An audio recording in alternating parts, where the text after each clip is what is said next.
আসসালামু আলাইকুম। আজকে আমার বক্তব্যের বিষয় হলো হজরত ইউসুফ আলাইহিসসালাম সম্পর্কে কিছু বলা। সবাইকে প্রীতি ও শুভেচ্ছা জানিয়ে আজকের বক্তব্য শুরু করছি। হজরত ইউসুফ আলাইহিসসালাম এর পরিচয়।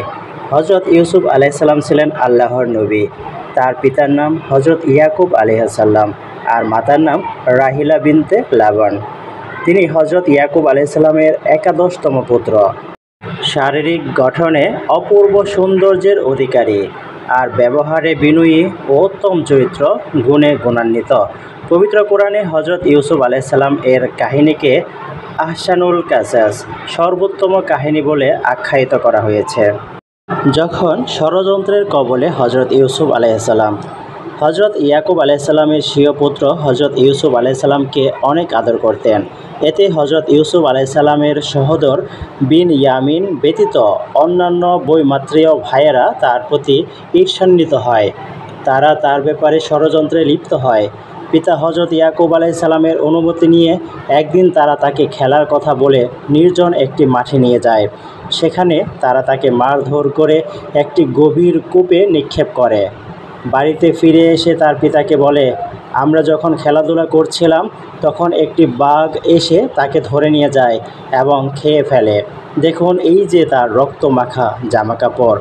কিন্তু হজরত ইয়াকুব আলাইহিসসালাম তাদের কথায় বিশ্বাস করলেন না, বরং মর্মাহত হলেন।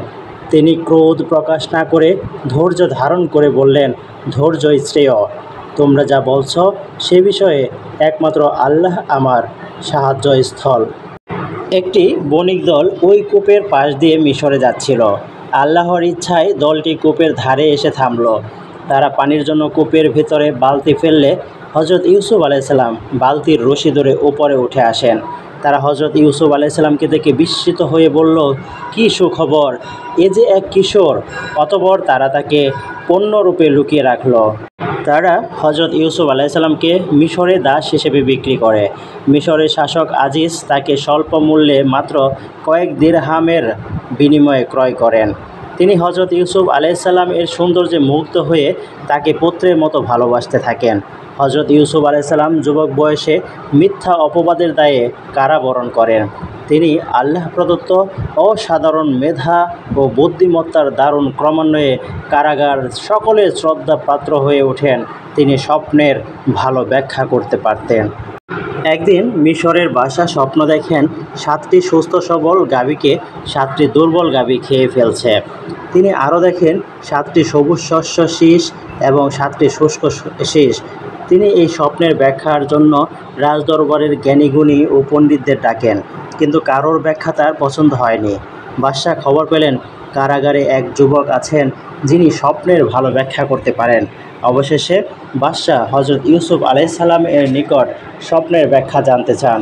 স্বপ্নের ব্যাখ্যায় হজরত ইউসুফ আলাইহিসসালাম বলেন, দেশে 7 বছর প্রচুর শস্য উৎপন্ন হবে আর পরবর্তী 7 বছর একটানা ভীষণ দুর্ভিক্ষ চলবে। সাথে সাথে তিনি দুর্ভিক্ষ হতে পরিত্রাণ পাওয়ার উপায়ও বলে দিলেন। এই ব্যাখ্যা বাদশাহের অত্যন্ত মনোভূত হলো। ফলে তিনি হজরত ইউসুফ আলাইহিসসালামের বিরুদ্ধে আনীত সকল অভিযোগ তুলে নেন এবং তাকে কারাগার থেকে মুক্তি দেন। হজরত ইউসুফ আলাইহিসসালাম এর দেখা স্বপ্নের ব্যাখ্যায় খুশি হয়ে বাদশা তাকে অর্থমন্ত্রীর পদ নিয়োগ করেন। স্বপ্নের ব্যাখ্যা অনুযায়ী প্রথম 7 বছর প্রচুর খাদ্যশস্য ফলন হয়। পরবর্তী 7 বছরে কম ফলন হওয়ায় মিশরে দুর্ভিক্ষ দেখা দেয়। অভাবের তাড়নায় তার ভ্রাতারা 3 বার খাদ্যশস্য সংগ্রহের জন্য রাজদরবারে আসে। প্রথমবারে হজরত ইউসুফ আলাইহিসসালাম তাদের চিনে ফেলেন, কিন্তু তিনি তাদের নিকট নিজের পরিচয় প্রকাশ করেননি। তবে মানবিক কারণে প্রত্যেকবারই তাদেরকে যথেষ্ট পরিমাণ খাদ্যশস্য বরাদ্দ দেন। দ্বিতীয়বার কৌশলে আপন সহোদর বিন ইয়ামিনকে আটকে রাখেন। তৃতীয়বার নিজের পরিচয় প্রদান করেন এবং পিতার পরিবারের লোকজনদেরকে রাজদরবারে আমন্ত্রণ জানান। 110 বছর বয়সে মৃত্যুবরণ করেন। আমরা হজরত ইউসুফ আলাইহিসসালামের মতো বিপদ আপদে ধৈর্য ধারণ করব, তার মতো চারিত্রিক গুণাবলী অর্জন করব এবং ক্ষমা করতে শিখব।